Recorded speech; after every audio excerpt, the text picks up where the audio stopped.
Hey guys, it's me, Halloween Dan, doing a quick video today because I feel like I've not been doing what I should be doing in a way. I feel like there's been lots of other props revealed from Spirit, from Party City, even some of the ones we saw come out from Morris Costumes earlier on in the year have had new, better footage to have a look at, and I haven't looked at any of it because my mind's just been too consumed with getting hold of Lethal Lily. But now I think it's time to step back into this for a moment, and I'm gonna begin with some of the, I don't want to use the phrase secondary props, but these were kind of the ones that were not leaked until the very end from Spirit, that people almost had not seen until Flagship Day, which was only recently.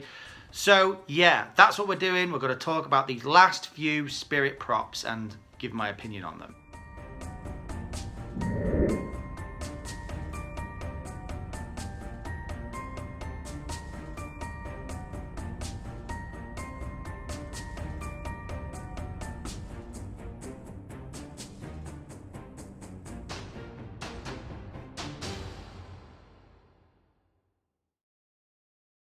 So the first prop we're going to talk about is probably, I'm going to say, my favourite, because it's not, well, it's quite a simplistic prop in a way, but I really like the look of this guy, and I also like the action, and that is Hellspawn. So I'm sure by now you've all seen the footage. Hellspawn is this really cool, demonistic looking guy. A devil is basically what he is, but he is basically a reskin of Mr. Dark. Mr. Dark, who's been around from Spirit for many, many years now, and is a brilliant prop with that cool launching action that launches him quite far into the air. That's exactly what Hellspawn does. But I have to say there's something about Hellspawn that is just maybe edging it a little bit. I liked Mr. Dark. He definitely had the creep factor.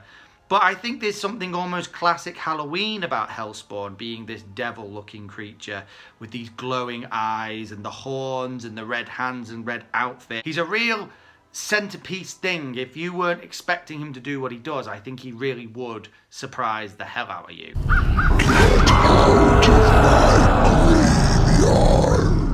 Next, we've got a weird one that I didn't really know what to make of it, to be quite honest with you, is the Tresher walkthrough prop, which is exactly what it describes itself like, which is basically like a big kind of scarecrow, harvesty style character, but he's a walkthrough, so you walk through his legs. You'd have him at the entrance of a haunt, say. He's a very interesting prop. He's got a really cool, spooky look. I like the green eyes. I like the almost scarecrow-esque look to this guy.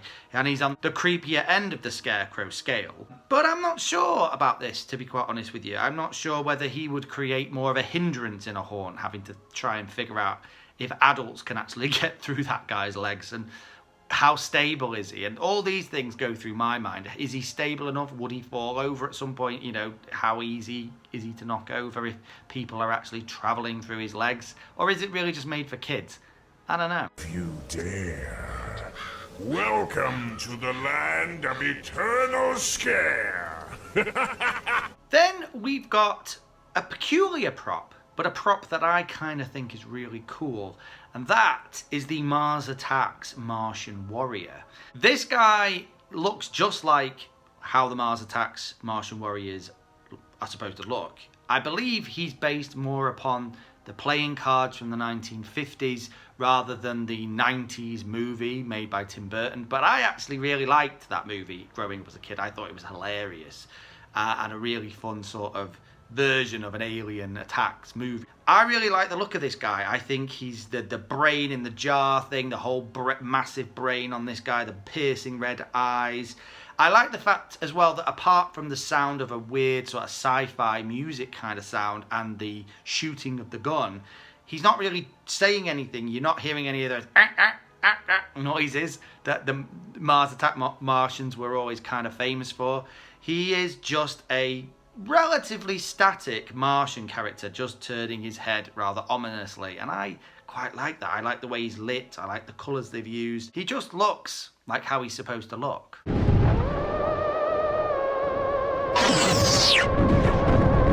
Then we've probably got one of the most creepy props from this year. A prop that in the initial sort of adverts and things for Spirit this year, we didn't really see an awful lot of this prop, just the looming nature of her. and that is Darling Dolly. Now, if you like creepy doll props, this is probably the prop for you. This thing is menacing and terrifying. It is really, really is. It does look like some kind of swamp creature or something that has chosen to wear a doll's head, almost like a mask, to creep up on people. Just the way the back is arched over and it's leaning forward, the lunging motion of this, the extended neck. The doll's face in itself is a creepy looking doll's face, but then put that together with just the overall visuals of those big, creepy, looming, almost tree-like hands. Yeah, this is a really, really creepy prop. And it wouldn't be for me. It's not the sort of thing I would ever think of buying, probably because I've got young kids and this would maybe give them nightmares. It half gives me nightmares. But I can certainly appreciate how cool she is as a prop.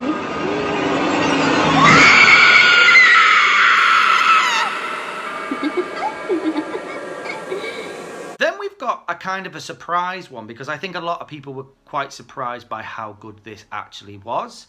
And that is Desmodus, the bat.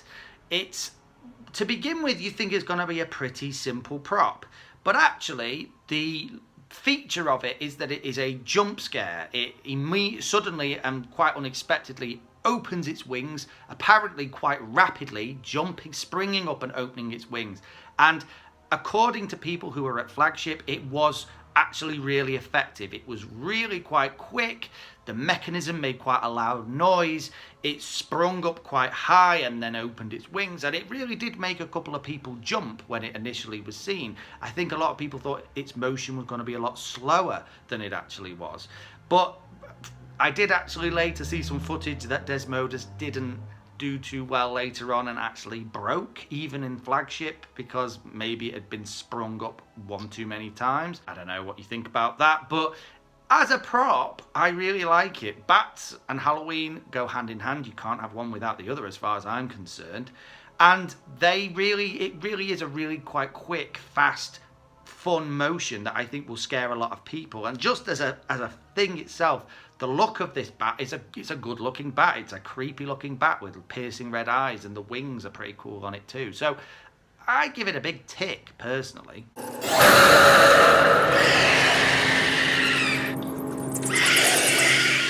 Then we've got the Howling Spirit, which I have to say I really like this. It's a quite simplistic prop. There's nothing too over the top about it. It is basically just one of the classic sort of sheet ghost props. You know, it's glowing, it's lit, its face is the classic ghost face. It's hung quite high in the air, it's moaning and sounds like a ghost, sounds like a phantom, and it's stood on a big stake, so it's moving its arms ever so slightly. I really like that. I'm into the classic ghosts and the classic sort of spooky phantom props. The fact it's lit is a bonus to me. I think light up ghosts are cool. I like the overall look of this guy, but he is a little bit simplistic. I don't know how much he's being sold for in the US, but I imagine coming from Spirit, it's got to be pretty hefty on the price tag. So I don't know, maybe it's a little bit too simple. I suppose it depends how much you like a classic ghost prop in your horn.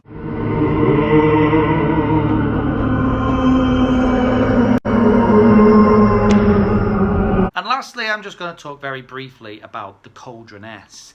Now, for someone who really loves witch props, when I saw the original still images of the Cauldroness, not so hot. I mean, comparing her to something like Lethal Lily, personally, she's not a fan favourite for me. I love witches, but no, the look of her, she looked very poorly put together.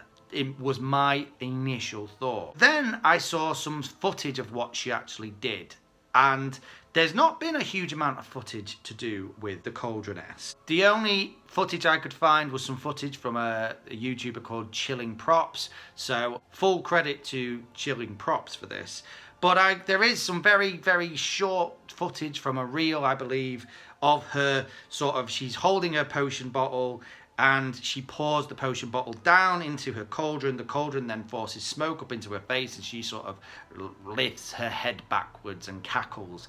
It's quite a cool thing, actually. The smoke action definitely is very, very cool.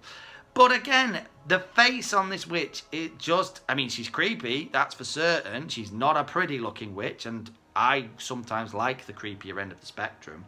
But I'm a little bit disappointed by her. She's very, very small, very close to the floor. She's creepy, and the smoke effect is good, and the moving of the bottle and the movement of her, you know, her head's moving, her hands moving, the bottle's moving, there's smoke involved. It's all very, very cool. It's just, for me personally, the look of her face kind of lets her down. I think they maybe went a little bit too heavy on the let's make this witch look as grim and disgusting as possible.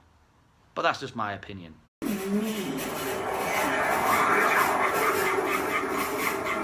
Anyway guys, that's it for today. I know there are probably more that I've missed. I'm sure there's at least another one or two. But these are the ones that were really, really drawing my attention and that I really wanted to weigh in on and give my opinion about, just because I like to do that and I hope you enjoy me doing it. And with that being said, I will see you in the next one. Keep it spooky. Bye.